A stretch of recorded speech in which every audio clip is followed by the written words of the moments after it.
ಯುವ ಶಕ್ತಿ ಸರಿಯಾದ ದಾರಿಯಲ್ಲಿದ್ದರೆ ಮಾತ್ರ ದೇಶದ ಅಭಿವೃದ್ಧಿ ಸಾಧ್ಯ. ಯುವ ಜನತೆ ಮಾದಕ ವ್ಯಸನದಿಂದ ದೂರವಿರಿ. ಪಿಎಸ್ಐ ರಾಘವೇಂದ್ರ ಕೋತ್.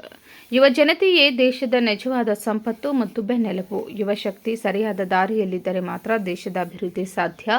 ಆದ್ದರಿಂದ ಮಾದಕ ವಸ್ತುಗಳ ಜಾಲದಿಂದ ಯುವಕರನ್ನು ರಕ್ಷಿಸುವುದು ಪ್ರತಿಯೊಬ್ಬ ನಾಗರಿಕನ, ಪೋಷಕರ ಮತ್ತು ಸರ್ಕಾರದ ಆದ್ಯ ಕರ್ತವ್ಯವಾಗಿದೆ.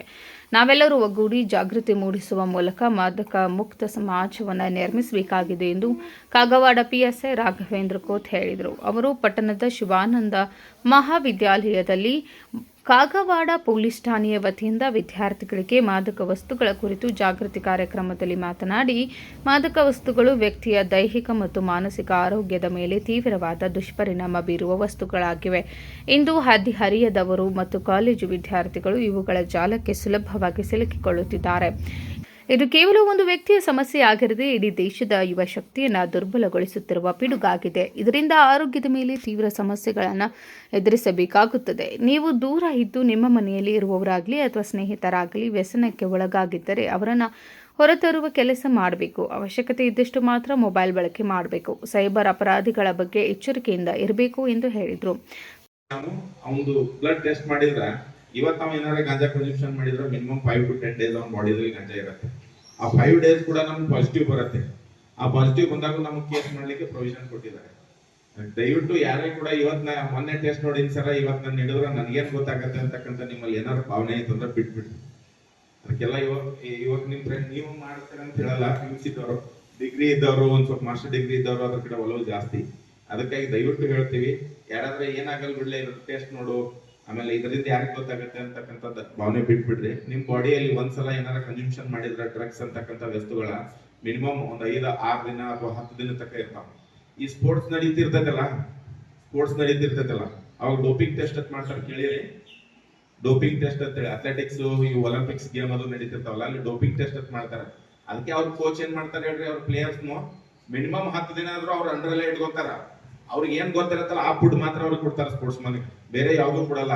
ಬೈ ಮಿಸ್ಟೇಕ್ ಆಗಿ ಸ್ಪೋರ್ಟ್ಸ್ ಆಡ್ತಕ್ಕಂಥ ವ್ಯಕ್ತಿ ಹೊರಗಡೆ ಎಲ್ಲಾರ ರೆಸ್ಟೋರೆಂಟ್ ಅಥವಾ ಎಲ್ಲಾರ ಹೋದಾಗ ಯಾವ್ದಾರ ಫುಡ್ ಅಲ್ಲಿ ಆ ಕಂಟೆಂಟ್ ಬಂದಿತ್ತಂದ್ರ ಅವ್ನ ಬಾಡಿ ಎಲ್ಲ ಉಳ್ಕೊಂಡಿರ್ತೈತಿ.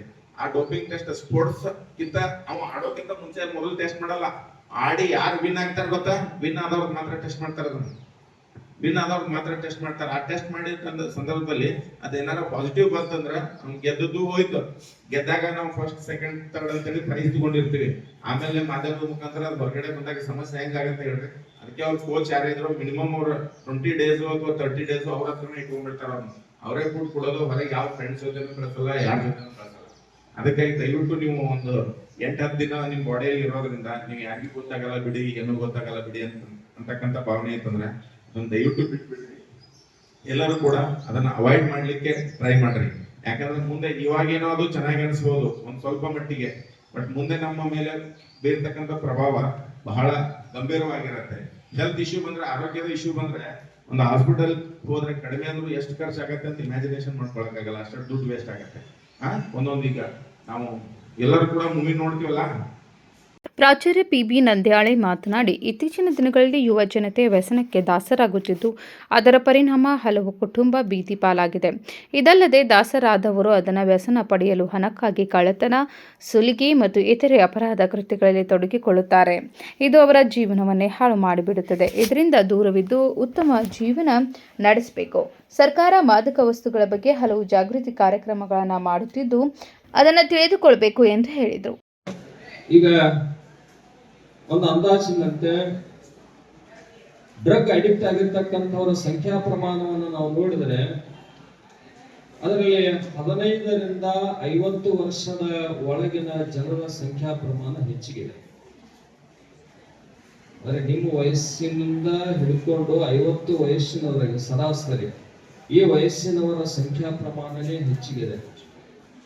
ಯಾವುದೇ ಒಂದು ರಾಷ್ಟ್ರ ಮುಂದುವರಿಬೇಕಾಗಿತ್ತು ಅಂತಂದ್ರೆ, ಯಾವುದೇ ಒಂದು ರಾಷ್ಟ್ರ ಅಭಿವೃದ್ಧಿ ಪಥದತ್ತ ಸಾಗಬೇಕಾಗಿತ್ತು ಅಂತಂದ್ರೆ ಅಲ್ಲಿರ್ತಕ್ಕಂತಹ ಯುವಕರ ಸಂಖ್ಯಾ ಪ್ರಮಾಣ ಏನಿದೆ ಅದು ಸದೃಢವಾಗಿರ್ಬೇಕು. ಆ ಒಂದು ಯುವಕರ ಸಂಖ್ಯೆ ಏನಿದೆ ಅಲ್ಲಿರ್ತಕ್ಕಂತಹ ಯುವಕರು ಸದೃಢರಾಗಿರ್ಬೇಕು. ಯಾವುದೇ ತೆರನಾದಂತಹ ದುಶ್ಚಟಗಳಿಗೆ ಅವರು ಬಲಿ ಆಗಿರಬಾರ್ದು. ಒಳ್ಳೆಯ ವಿದ್ಯಾಭ್ಯಾಸವನ್ನ ಹೊಂದಿರತಕ್ಕಂಥವರಾಗಿರ್ಬೇಕು, ದುಡಿಯುವ ಸಾಮರ್ಥ್ಯವನ್ನ ಹೊಂದಿರತಕ್ಕಂಥದ್ದು ಯುವಕರಲ್ಲಿರಬೇಕು. ಅಂದಾಗ ಮಾತ್ರ ಯಾವುದೇ ಒಂದು ರಾಷ್ಟ್ರ ಅಭಿವೃದ್ಧಿ ಹೊಂದಲಿಕ್ಕೆ ಸಾಧ್ಯ ಇದೆ. ಆದ್ರೆ ಇವತ್ತಿನ ದಿವಸ ನಾವು ನೋಡ್ತಾ ಇದ್ದೀವಿ, ಜಗತ್ತಿನ ಇತರ ರಾಷ್ಟ್ರಗಳಿಗೆ ನಮ್ಮ ದೇಶವನ್ನ ಹೋಲಿಕೆ ಮಾಡಿ ನೋಡಿದಾಗ ನಮ್ಮಲ್ಲಿ ಯುವಕರ ಸಂಖ್ಯಾ ಪ್ರಮಾಣ, ಯುವತಿಯರ ಸಂಖ್ಯಾ ಪ್ರಮಾಣ ಹೆಚ್ಚಿಗಿದೆ.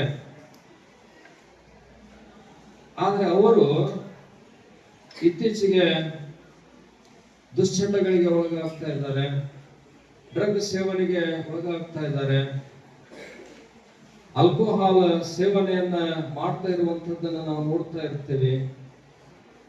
ಇದರಿಂದ ಏನಾಗ್ತಿದೆ ಅಂತಂದ್ರೆ ಅವರ ಆರೋಗ್ಯನೂ ಕೂಡ ಹಾಳಾಗ್ತಿದೆ. ಇದರಿಂದಲೇ ಅಪರಾಧಿತ ಕೃತ್ಯಗಳು ಕೂಡ ನಮ್ಮ ಸಮಾಜದಲ್ಲಿ ಇತ್ತೀಚೆಗೆ ಹೆಚ್ಚಾಗ್ತಾ ಇರುವಂತದ್ದನ್ನು ನಾವು ನೋಡ್ತೇವೆ. ಒಬ್ಬ ಒಳ್ಳೆಯ ವ್ಯಕ್ತಿನೇ ಆತ ನಶಾ ಪದಾರ್ಥವನ್ನ ಸೇವನೆ ಮಾಡಿದ ಅಂತಂದ್ರೆ ತನ್ನ ಮಾನಸಿಕ ಸ್ಥಿರತೆಯನ್ನು ಆತ ಕಾಯ್ಕೊಳ್ಳಲಿಕ್ಕೆ ವಿಫಲನಾಗ್ತಾನೆ. ಮಾನಸಿಕವಾಗಿ ಸ್ಥಿರನಾಗಿ ಉಳಿಯದೇ ಇರತಕ್ಕಂತಹ ವ್ಯಕ್ತಿ ಯಾವುದೇ ತೆರನಾದಂತಹ ಅಪರಾಧಿತ ಕೃತ್ಯಗಳಲ್ಲಿಯೂ ಕೂಡ ತೊಡಗುವಂತಹ ಸಾಧ್ಯತೆಗಳಿರ್ತವೆ.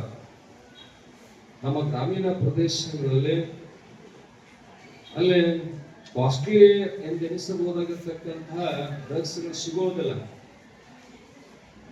ಇತ್ತೀಚೆಗೆ ನಾವು ಕೇಳ್ತಾ ಇರುವಂತದ್ದು ಏನು ಅಂತಂದ್ರೆ ಅತ್ಯಂತ ಕಡಿಮೆ ದರದಲ್ಲಿ ಸಹಜವಾಗಿ ಲಭ್ಯ ಇರತಕ್ಕಂಥ ಗಾಂಜಾ ಬಹಳಷ್ಟು ಕಡೆಗೆ ಅದರ ಹಾವಳಿಯನ್ನು ನಾವು ನೋಡ್ತಾ ಇರ್ತೇವೆ, ಕೇಳ್ತಾ ಇದ್ದೇವೆ. ಅದರ ಆತರಣವಾದಂತಹ ಚಟಗಳಿಗೂ ಕೂಡ ಯುವಕರು ಬಲಿ ಆಗ್ತಾ ಇದ್ದಾರೆ. ಅದರ ಬಗ್ಗೆ ಅರಿವು ಮೂಡಬೇಕು. ಅದರಲ್ಲಿ ಮುಖ್ಯವಾಗಿ ಕಾಲೇಜು ವಿದ್ಯಾರ್ಥಿಗಳನ್ನು ಯಾಕೆ ಆಯ್ಕೆ ಮಾಡಿಕೊಂಡಿದ್ದಾರೆ ಸರ್ಕಾರದವರು ಅಂತಂದ್ರೆ ಕಾಲೇಜಿನ ವಿದ್ಯಾರ್ಥಿಗಳ ವಯಸ್ಸೇ ಆ ರೀತಿ ಇರೋದು. ಯಾವುದಾದ್ರೂ ಹೊಸ ಅನುಭವ ಪಡಿಬೇಕು ಅನ್ನುವಂತಹ ಆತುರದಲ್ಲಿ ತಾವೆಲ್ಲ ಇರ್ತೇನೆ. ಈ ವೇಳೆ ಮಹಾವಿದ್ಯಾಲಯದ ಸಿಬ್ಬಂದಿ ವಿನಾಯಕ್ ಪಾಟೀಲ್, ಅಮರ್ ಕೊರ್ವಿ, ಎಂಎಲ್ ಖೋರೆ, ಪೊಲೀಸ್ ಸಿಬ್ಬಂದಿ ಸುರೇಶ್ ನಂದಿವಾಲೆ ಸೇರಿದಂತೆ ವಿದ್ಯಾರ್ಥಿಗಳು ಉಪಸ್ಥಿತರಿದ್ದರು. Vijaya Mahantesh Arkeri, KMM news, Kagwad.